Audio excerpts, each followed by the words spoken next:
Hi folks, my name's Brian, and if you're listening to my voice right now, that means you're tuning into the very first episode of my new series, Isolation Games, where I play games that I own and let you know if they're fit for social distancing and longevity as you're in quarantine. For each game, I tell you what it's about, what I liked, what I didn't like so much, and whether or not it's worth your time and your money when you're stuck at home through good old coronavirus. For this first episode, I'll be talking about a game that I've put a couple hours into, here or there, on and off. And if you make it to the end of the video and you decide you like it and you want to see more, just consider going over to my little Patreon and give me that little bit of serotonin and validation, I always appreciate that. So here it is, Isolation Games Episode 1 featuring Destiny 2 and whether or not it's worth your time and money as you just stay at home. Blah.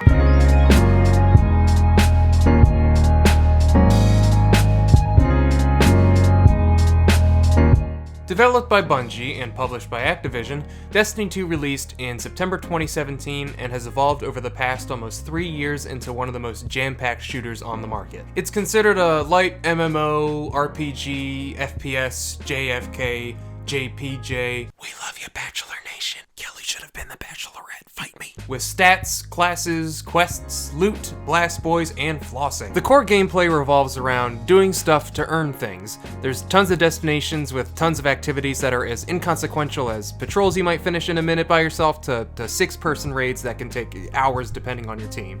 You play as a Guardian, a chosen defender of the solar system, blessed with light that makes them virtually invincible. You're sworn to protect Earth and the Traveler that, you know what, I'll cover most of this when I talk about the story. Basically, you're an immortal astronaut that's packing some serious heat and goes around and shoots stuff. When you create a character, you can choose between Titans, Hunters, and Warlocks. Titans punch stuff, Hunters knife stuff and then run away, and Warlocks punch stuff with magic. And you can create up to 3 characters. You can do 1 of each, or 3 of 1 if you're a psychopath. I play like 99% as a Titan, but, feel free to choose whichever one fits your, gameplay style or your aesthetic. I did mostly aesthetic. You customize your Guardian with weapons and armor that come with randomized perks, and you're slowly climbing your way up to the maximum power level. For most people, the fun comes from just playing the game. Shooting feels fantastic, and your character's abilities work together well enough to make you feel pretty invincible in day-to-day activities while also giving you enough of a challenge to really stretch your shooting muscles if you like that. Most of your time will be spent completing routine tasks that rotate daily and weekly, like bounties and challenges. But more devoted players stick around for the grind, getting the best guns that have the best perks or armor that has the best stats, and then using all that stuff to stomp through the game's harder endgame content like raids and Nightfalls and Trials of Osiris and stuff like that. All stuff that I was too afraid to play while I was recording this because I'm just a scaredy baby boy. Along the way, you'll collect exotic weapons and armor that all come with unique perks that can range from niche and inventive to useful in most activities to pretty much necessary for the more difficult stuff. So that's like the most basic summary ever of what you'll be doing day to day in Destiny 2. So let's just go into the story. Destiny's plot is okay. Like I said, you're a Guardian created by this interstellar object called the Traveler, and as a light bearer, you fight off the darkness all over the solar system. You have a little guide called a Ghost that follows you around, shows you where things are, resurrects you when you die, and is the main point of contact with the game's NPCs in terms of pushing whatever story forward. That's like mostly the case. Sometimes your character just says stuff. It'll be like one sentence at a time and it just comes out of nowhere and is kind of jarring to hear your character say anything, because it's usually just the voice of Nolan North through a toaster saying stuff and is talking about the plot, but that's that. But then here's your guy, and they have something to say, and it's not gonna be important, and the scene's just gonna go on and not really acknowledge it. But it happens so infrequently that you're just probably gonna miss it every time, so it's not that big of an issue, just a weird nitpick thing that I noticed when I was playing. Anyway, since the game is considered a live service and evolves every couple months with the seasons and expansions, I imagine it's difficult to really carry out a narrative that both engages players and actually matters, but doesn't alter the game world in such a way that it's going to be such a stark change for people who might be just, dropping in for the first time, or people that have, taken a big break, and then it's all completely different and you don't know what's going on. So there's a lot of people that are just left in the dark about it. Anyway, it's kind of difficult, and I imagine that it's hell to write. But I'm just a pandemic-displaced, unemployed 25-year-old making videos for fun, so let's just dig into it anyway. I feel like my overall issue with Destiny's storytelling comes from its, like, inconsistent stakes and anticlimactic objectives. The narratives range from, "Uh-oh, big slugman, they're gonna blow up Earth, and you gotta stop it," to, "Hey, you know this Drifter guy? He has a backstory, and you really care about that," to,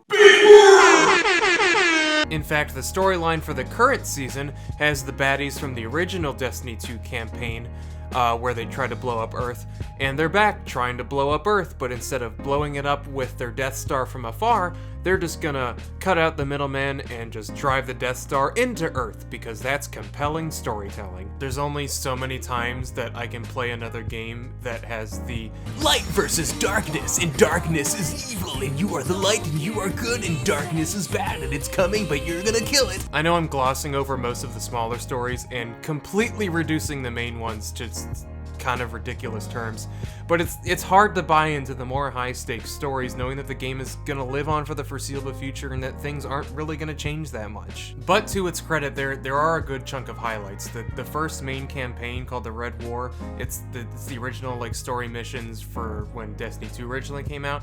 It actually does some like pretty cool storytelling that doesn't just give your character a reason to just blow stuff up in a new destination. Basically, a big bad slug man kicks your ass and sucks out all the light from you and all the other Guardians of the Galaxy, and then you just have to work your way up through a bunch of planets in the solar system and go kick his ass. It's not the most original storytelling, but the level of production that gets put into this campaign is through the roof, and it actually does like a pretty great job in introducing you to the new characters and new destinations organically and making it feel like all of these things matter, and all the things that you're doing on these planets are actually building up to an end goal. So, great job. Definitely check out the Forsaken campaign as well. It's a much smaller scale affair, only that you're chasing after a couple people and not trying to like save the world, but it introduces some really interesting characters and locations, and the revenge plot actually does a pretty good job of giving your character a reason to move forward that isn't just defend Earth from blank. Overall, Destiny's narrative can be hit or miss, but it's strongest when it's giving you clear motivation for all the stuff you'll be doing and doesn't bog itself down in its larger-than-life stakes or incomprehensible omens. So, like, what do you do in Destiny 2? So once you finish the campaigns and quests on each planet, Destiny transitions into a game of routines. Most vendors offer daily bounties that are simple tasks for specific game modes or destinations that give you a modest amount of XP and materials that are used in a number of places. Some of the vendors of the core activities, like Strikes, Crucible, Gambit, and seasonal activities, they all also offer weekly bounties that are a little more involved and give you more stuff. The game does a weekly reset on Tuesdays that refreshes each vendor's weekly selections and challenges. Now, because there's just like billions of things to do in Destiny, it's kind of hard to just like tell you what everything is, so instead I'm just gonna walk you through, just a typical day of a reset day on Tuesday. Start off in the Tower, which is the main social space where you get most of your bounties, challenges, and quests. Grab all the Strike, Crucible, Gambit, and Gunsmith bounties. Play a couple games of Crucible to complete the bounties. Same for Gambit, cash them all in and never look at them until the next day. Go to whatever destination has the flashpoint, basically do the stuff on one planet and you'll get better stuff. Collect the bounties there, smash out all those bounties, do some strikes, cash in all those bounties, and then floss. Along the way, you'll run into some more involved activities. You have public events, dungeons, heroic adventures, nightfall strikes, which are harder than normal strikes, nightmare hunts, black armory forges, throwing balls for guns, seraph towers, seasonal ball throwing, raids, raid layers, the reckoning. What I'm saying is that there's a lot to do. There's so much to do, there's so much to collect, there's so much to grind for, so much to just randomly hope for, that if you're not careful, you might come down with a case of FOMO. And unless this game becomes your main hobby, and unless you devote a substantial chunk of your life to the game, you're not gonna get everything, and you'll definitely have to prioritize what you'll enjoy and what you're gonna go after. And all of those things I just listed are all PvE, which is just you against little computer enemy alien people. There's a whole other side with PvP, and that's the Crucible. PvP in Destiny 2 is actually pretty straightforward. You have a handful of permanent and rotating playlists of 3v3 or 6v6. And your weapons, armor, and abilities all carry over, but your power level is ignored, with a couple exceptions, just to level out the playing field a bit. Game modes stay simple, with most of them focusing on defeat other dudes to win, and they sprinkle in some objectives here and there just to spice things up a bit. While the game modes themselves are pretty simple, the depth actually comes from the choices that you make game to game, which is honestly way more compelling and refreshing than just having like super complex game types and no depth to like the actual way that you play. Team composition, weapon choice, mod selection, power weapon control, map knowledge, all of these individual choices can win or lose a match, and you'll rarely run into somebody that has the same exact armor as you or the same exact weapons as you. You really feel like you are bringing your curated character into the mix. Now, there are some problems that can come from this amount of freedom, but we'll get to that in a little bit. Most playlists matchmake based on region and internet connection and are typically pretty casual. There's one competitive playlist called Survival, I think, where your skill is put into the mix, and so the more that you win, the better players that you'll play against. But I was too much of a scaredy baby to play that, so I can't really say much about that other than get good. Now, because there's so much freedom with, what weapons you bring and what character build you can bring in, it does lead to one of the main issues of the Crucible, and it's something that I'm sure has turned many away from even touching the thing, and that's the meta, which is the very, very small selection of abilities and weapons that just end up being way more powerful than anything else anybody could use, and it turns into something that you'll be seeing in most, if not every match that you'll play, and the most common things you'll be killed by. If you're not too good in the Crucible, but you do end up having like a meta weapon just by chance, you are gonna get a little bit of a leg up over somebody that doesn't have it, but if you're like a PvP god and you do have a meta weapon, then the other team is just going to be having gallons and gallons of frustration juice, because that stuff is just really hard to play against. But since the game puts such a big focus on like making your own personal character and bringing in weapons from the bigger chunk of the game into the Crucible, it's kind of a problem that's inevitably unavoidable. I spent a couple hours in the Crucible and actually did better than I thought. Okay, so I'm reading off a script, and when I wrote that, I actually did better than I thought. I was doing okay, but I've since played a couple games and I was just big poo-poo doo-doo. So it's really just not consistent if you're not playing it a lot. But to boil it down, the Crucible is mostly about, having confidence and knowing the game better than your opponent. And so I'm not sure how much fun it'll be if you're entirely new to the game. It's just such an uphill, battle to get up to the level of people that have been playing for a while, and it'll just take a while to get a hang of it. But if you decide to completely ignore PvP as a whole, you'll only be missing out on a handful of guns and cosmetics, so it's no harm, no foul. And then there's Gambit, the competitive co-op mode that has brought me more anger in the past 5 days than in the past couple years. So in Gambit, there's 2 teams of 4 that kill a bunch of AI to earn points to deposit into the middle of the map, eventually summoning a boss. There's the PvP aspect of it, where one person on your team can jump into a portal and go and wreck the other team, and somebody from that team can do the same thing to you, and then the first team to kill their boss wins the round, and 2 rounds wins the game. I think I played over like 50 games just to grind for a couple guns just to see how that process goes, and I just would not recommend it in the slightest. Games can drag on for like almost 20 minutes, and more often than not, I just like want the game to end, even if it's just in a loss, and it just sucks so much out of you. There's really not much I want to say about Gambit other than that I spent so much time playing it that I just feel like I've earned time to be a little bitch about it, because there is some entertainment to it, like if you're on a really good team and you just melt through the process and you end a game pretty quickly, and it is very satisfying when you get to kill people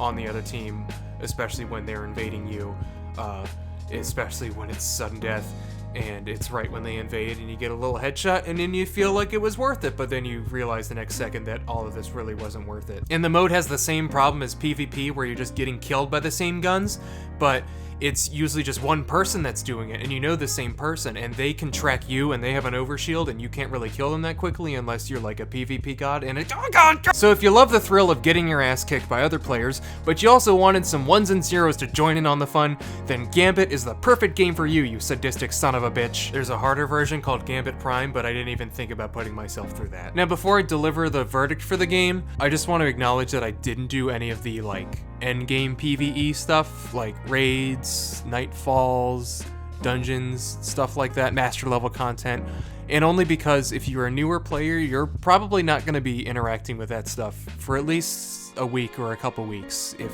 not at all. And because of the difficulty of these activities, a lot of them aren't going to allow for matchmaking. You're going to need to find a team outside of the game, either on like forums or finding a fire team on Bungie.net. That's a pretty cool system, but you're not going to be able to just jump in it with a random team and get it done. These are going to be a lot more complex. But if you're new to the game or just coming back to them and have never done these activities, I definitely recommend them because they're some of the best memories that you'll have playing the game. I'd say most of the people on my friends list on Xbox are like all people that I've met through like raiding and doing that sort of stuff. So it does have its pluses, it's just a little bit to get into if you're just starting out. But if you are interested in trying out any of these endgame activities, the game does have this pretty cool feature called Guided Games, where it basically does allow for matchmaking for this stuff, but it's with people who have basically made themselves Sherpas, guiding newer players into the raids or nightfalls, and then giving them a little taste of what this endgame content really is. And it's a really cool feature and pretty thoughtful of the developers to put that in, so kudos to them. But back to the whole point of this video. Would I recommend Destiny 2?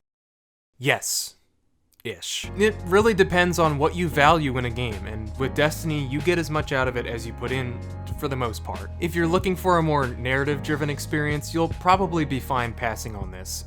The story, while it has its moments, isn't very engaging or impactful and acts more as context for the stuff that you'll be doing. The deeper lore is there, but you just have to work for it. But if you're not interested in the multiplayer and you just want to kill time plowing through the campaigns, you've got a solid couple days worth of alien melting. If you're less interested in story and care more about gameplay, then absolutely give it a try. The game is overwhelmingly stuffed with things to do and collect, so it's best played by setting goals for yourself, like grinding after a particular weapon, or mastering a raid, or raising your blood pressure in Gambit. The base game is free to play. It includes all of the content from the game's first year, so the base game and its 2 main expansions, as well as a pretty generous chunk of content from years 2 and 3, which was actually like a pretty nice surprise when I was looking this stuff up. I thought it was just year 1, but the fact that it includes like the Moon, Tangled Shore, Dreaming City, stuff like that originally came with those 2 expansions, that's a great value. That's pretty awesome. If you end up liking it and see yourself playing this more, probably a lot more if you do like it, then the upgrade edition costs between $40 and $50 depending on the platform that you're playing on. Now this includes everything from year 2 and 3, so the campaigns, the raids, all the extra stuff, the meteor stuff of the expansions, that's all going to be included in the upgrade edition, as well as a season pass for whatever season that you buy into. Make sure to give yourself a good chunk of time to let it download, because I think it's like 105 gigabytes, and if you don't have super beefy internet, that cookie's gonna be cooking overnight. This last little thing is something that I didn't really know where to put in the rest of the video. It probably could have fit into the story section, but it's here right now. I made a new character just to see if I could record some footage for the first couple missions of the original campaign for Destiny 2, and I got emotionally got when I ended up actually waking up outside the spot where you wake up in the first Destiny with your ghost meeting you and everything, and then just going through that first mission, like the very first one that you do back, when you played the first game. And I've been playing this stuff since 2014, so it was just like a real punch in the nostalgic gut seeing that all happen like 6 years after the fact. So it was a cool moment, very special, much emotion, very nice. Okay, that's the end of the video. I don't think I'm ever gonna learn how to end videos like this. I'm really bad at saying goodbye in real life, so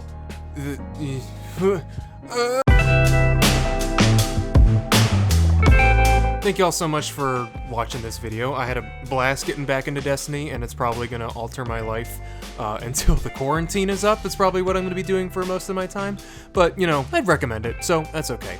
If you liked the video, give it a like, give me a subscribe. Also check out my Patreon if you wanna see more of these videos. Like I said, I am unemployed, well, displaced by coronavirus, so I'm making these videos just to give myself something to do and also to allow other people to support other creative people. Speaking of Patreon, I want to thank my patrons for motivating me to do this. Specifically want to thank Gentle Master Slender and Molly McShorts. You folks are great, but every other patron is equally amazing. Thanks again. See y'all next time. Goodbye. Stay safe. Ooh. Hi, kitty.